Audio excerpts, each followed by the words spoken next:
The first stage of putting together a design for any kind of heating system like this is to look at what's called the peak heat load of the building. So what we have to do is a survey. It takes a few days in a building like Ebley Mill. It means we have to measure every room, every door, every window, every space. And what we're trying to do is to create a volumetric heat model, essentially, of Ebley Mill to work out how the heat in that building is lost, whether it's through the windows, whether it's through air ventilation. And once we understand exactly how much heat is being lost through that building, we need to design a heating system that will match that heat loss, and essentially create warmth. There's a number of permissions that we needed to obtain before we could start the proper design work for this project.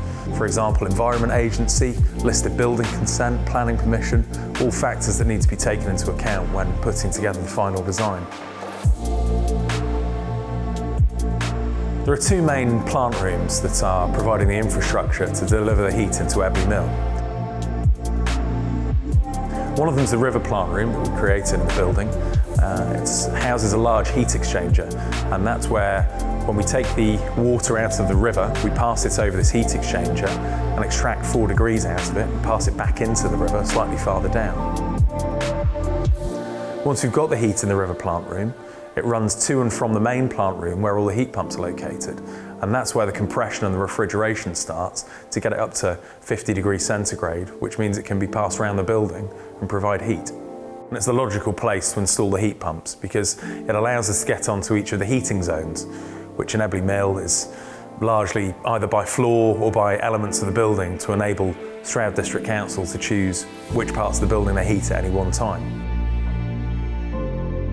There's about 3,300 litres per minute being passed across that heat exchanger inside Ebley Mill building. We've had to create a special purpose room, had to waterproof that river plant room, we've had to put pumps in to pump the water out in case the worst happens, and we've had to integrate it with the building controls to make sure the pumps that are pumping water from the river would cut off in the event of any disaster.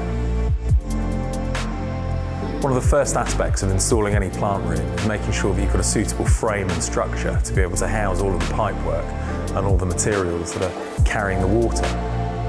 What we then have to do is get specialist teams of fabricators, including the welders doing what's called the header pipework. We chose to use a welding team that could do those works actually on site at Ebley Mill to be able to weld and tack and design, fabricate all of that steel in exactly the dimensions that we need. It helped us reduce the carbon footprint with the project. One of the key characteristics of decarbonising heating is that we're moving away from fossil fuels and we're using electricity and onto electrified heat in order to generate all the heat for these buildings. We expect the life of these heat pumps to be at least 25 years, which is considerably longer than most main gas boiler or oil boiler installations. And the principle for designing a heat pump for your house is no different to the principle for designing a heat pump at Ebley Mill. We start off with a heat model, we work out how much heat your home needs to consume to keep you warm and to keep you up to British heating standards, 21 and 22 degrees centigrade.